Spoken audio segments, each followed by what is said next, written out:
那去到绿岛佚佗，这所产生的粪扫呢，拢爱用海运的方式运登到台湾。这其中，这塑胶粪扫大部分拢是游客买凉水产生的。东海岸国家风景区管理处就和一位外国人合作，伫咧绿岛设立的塑胶容器回收工坊，把这回收的塑胶容器变做生活用品再利用，希望会当减少塑胶粪扫。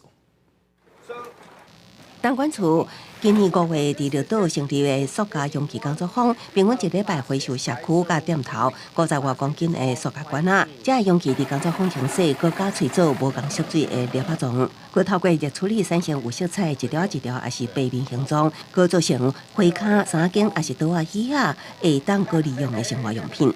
跟木头板凳一样吗？相差不多。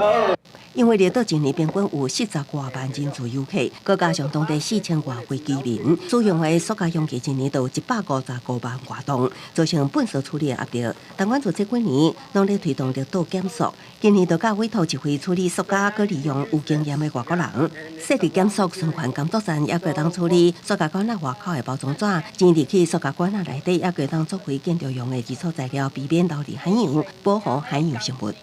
因为